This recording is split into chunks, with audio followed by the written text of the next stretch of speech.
Au nom du Père et du Fils et du Saint-Esprit. Amen. Troisième dimanche du Carême, année A. Que vais-je faire de ce peuple? Encore un peu, ils me lapideront.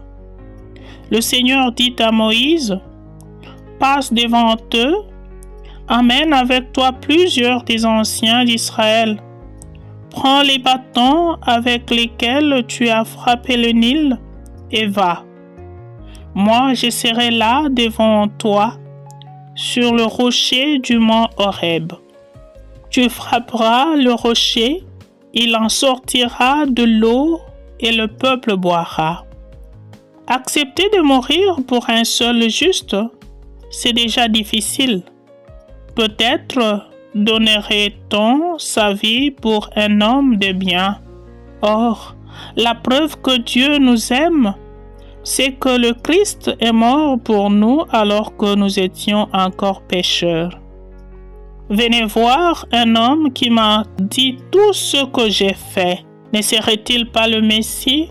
Ils sortirent de la ville et ils se dirigeaient vers Jésus. Ce n'est plus à cause de ce que tu as dit que nous croyons maintenant. Nous l'avons entendu par nous-mêmes et nous savons que c'est vraiment lui le sauveur du monde. Chers frères et sœurs, en ce troisième dimanche du Carême, le Seigneur veut nous manifester encore davantage sa proximité et son grand amour envers l'humanité.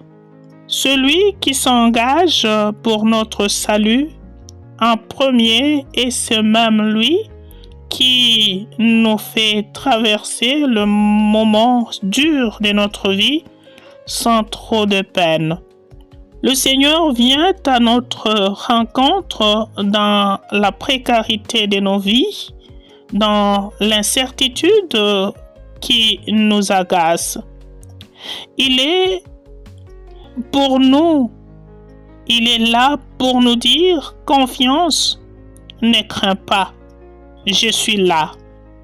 Et donc, point n'est besoin pour nous de douter de sa présence dans notre vie. Le peuple d'Israël, accablé par la soif, récrimine contre Moïse. Or, Moïse n'est qu'un instrument, un serviteur de Dieu parmi eux. Et leur réclamation était portée par la colère. Oui, Moïse l'avait bien perçu, mais il avait la foi en celui qui change le cours de l'histoire sans procès. Le cri de désespoir de Moïse, « Que vais-je faire de ce peuple? Encore un peu et ils me lapideront » est un cri pour chacun de nous dans sa responsabilité. Toutes les fois que nous rencontrons des difficultés, des contradictions et même des découragements, pour les parents qui traversent des moments durs dans leur famille et qui ne savent plus quoi faire, ces cris retentissent dans leur cœur.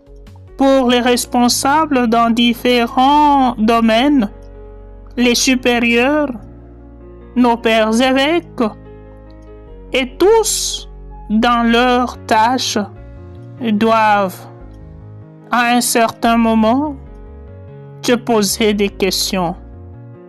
Devant le problème, cette question, justement, peut surgir.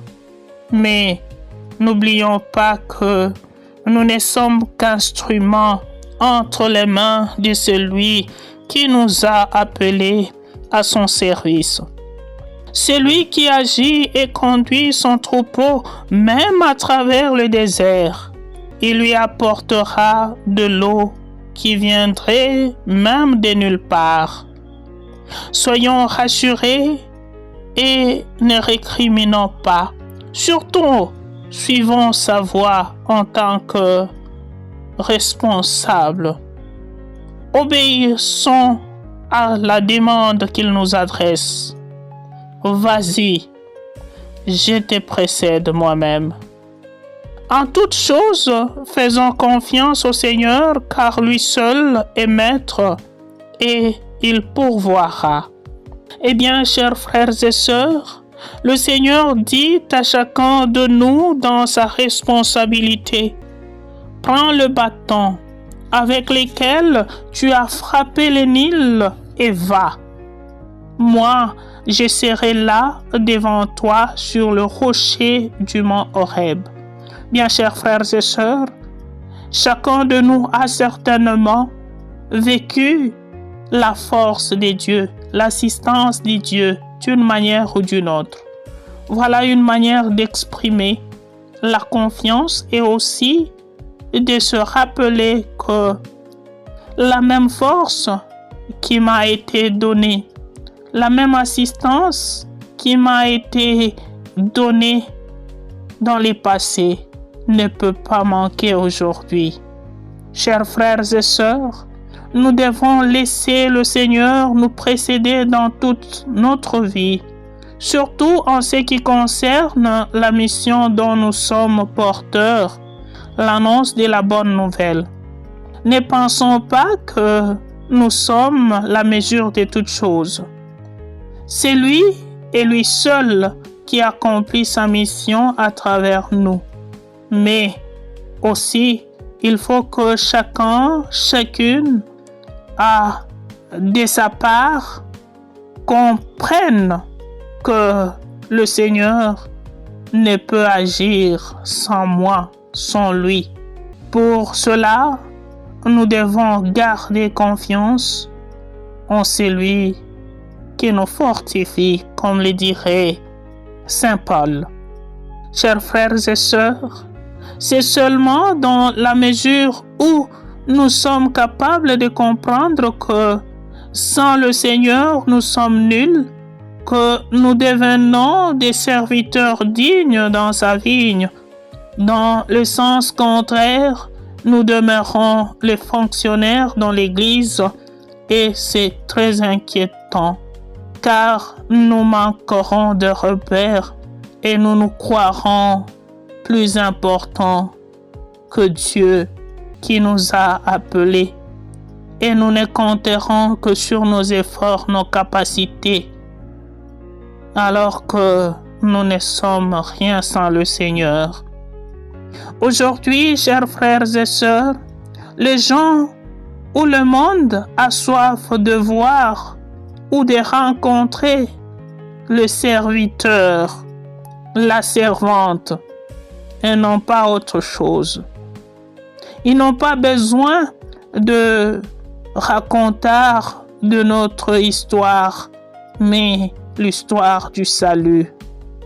Les gens ont besoin de rencontrer les serviteurs ou la servante qui a la capacité d'étancher la soif de vivre, et non des gens qui apportent tristesse et angoisse dans la vie des autres. Trop souvent, chers frères et sœurs, nous nous sommes érigés en porte-malheur dans la vie des autres. Puissions-nous demander la grâce de la conversion. Arrive une femme de Samarie qui venait puiser de l'eau. Jésus lui dit: donne-moi à boire. Chers frères et sœurs, nous remarquons que dans cette rencontre de Jésus avec la Samaritaine, celui, Jésus, qui prend l'initiative. Oui, le Christ vient vers la femme, ou mieux, attend la femme au puits et lui révèle la soif. Cette soif de briser les murs qui séparaient les Juifs et les Samaritains. La Samaritaine lui dit: Comment toi qui es juif, tu me demandes à boire à moi, une Samaritaine? Jésus a effectivement la soif. cette soif de sauver toute l'humanité sans tenir compte des races, d'appartenance tribale, ethnique et autres. Jésus sauve l'humain. La soif qui brise les murs de la haine, la soif qui brise les murs de la médisance, la soif qui brise les murs du mensonge, que de fois ont brisé l'estime et la confiance entre le peuple. Ce que nous devons faire, ce que nous autres, nous ne devons pas être les briseurs des liens, mais les gens qui unissent et qui donnent la joie aux autres. Chers frères et sœurs, le Christ a un grand désir de mener cette femme vers son salut. Il est beau de penser que le Christ a ce même désir ardent dans son cœur pour mon salut et que c'est lui qui prend l'initiative de venir à ma rencontre pour me révéler ce salut. Prions que le Seigneur nous aide à accomplir pleinement son œuvre du salut dans notre vie et à collaborer plus docilement à la grâce de Dieu, à la manière de la Samaritaine. Seigneur, donne-moi de cette eau. Le pauvre, les marginalisés, eux aussi peuvent nous donner quelque chose. Il suffit que nous soyons à leur écoute, à leur proximité, une occasion de témoigner aussi de l'amour profond de Dieu qui veut sauver tout le monde sans distinction. Jésus a soif de sauver la Samaritaine, la soif du salut, la soif de sauver l'humanité, sans autre condition que la foi.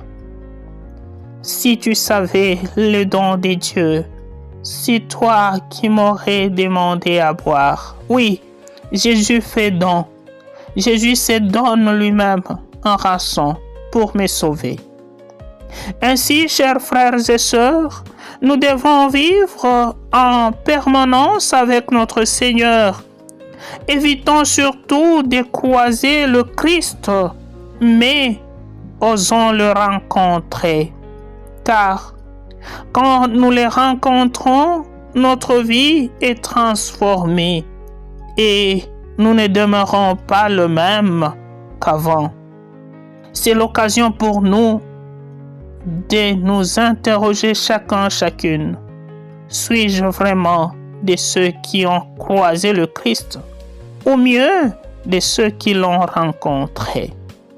Que le Seigneur nous aide à vivre selon ce dessein du salut et que nous aussi, nous soyons dans le monde le chemin par lequel les autres peuvent découvrir le visage aimant de Dieu. Amen.